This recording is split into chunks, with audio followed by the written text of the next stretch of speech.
Hi, I'm Christina Stamper. I'm the Director for Communications and Creative Services at Stan State, and I'm also a proud Stan State alumna. And joining me today is Dr. S. Steve Runsack, who is also a fellow Warrior alum, and I'm so pleased to be talking with him today. Hi, my name is Steve Runsack, and I'm a professor of cultural anthropology at Stanislaus State.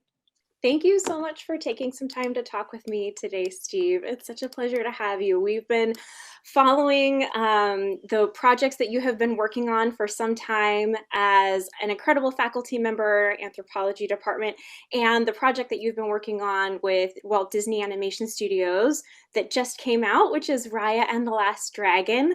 The anticipation has been building, and we're really excited to hear a little bit more about your experience.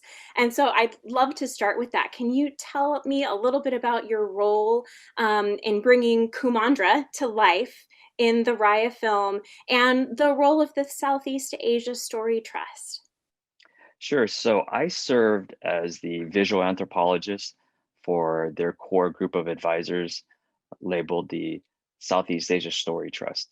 So, as their visual anthropologist, I was responsible for the holistic and comprehensive review of all the visuals and cultural themes in the movie. My role as a visual anthropologist was just to make sure that the symbols and the images that were portrayed were one, distinctly Southeast Asian, and two, it didn't violate any of the cultural tenets that we have in the region. Specifically, I worked on the dragon herself, Sisu, the hat that Raya wears, and the sword she wields. So those are the three really concrete top line items that I worked on. Steve, I'd really like to hear a little bit about your story and how that sort of led to your involvement in the Southeast Asia Story Trust and how that group of cultural experts came to be. You were born in Laos. Can you tell us a little bit about your background and your experiences and how you took those experiences to that group of cultural experts and how that all came together for you in your journey? I think we could start off the arc with my experiences in Laos. So um, I came over when I was really young. So I grew up on Maui, actually. And in growing up there, I was surrounded by this rich, diverse group of people. So I was very comfortable being around all different types of ethnicities, all different types of people in different backgrounds.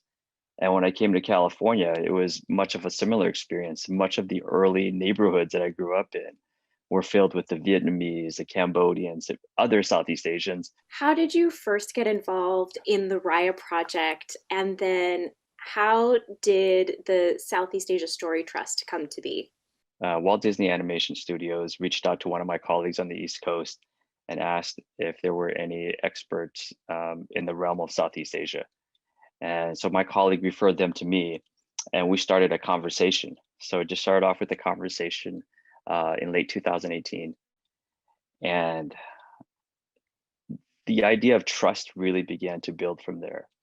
After that first conversation, gosh, if you fast forward just maybe 3 months later after that first conversation, I was on a boat ride with the visual development team and the directors and some of the principals on a boat ride down the Mekong River in Laos. And in that short 3 months, we really began to solidify our relationship and start to build on this idea of trust.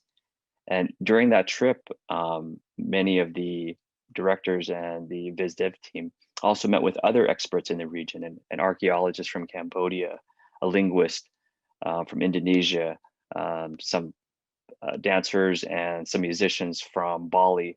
So it was really an organic process that began to build this team that's collectively known as the Southeast Asia Story Trust.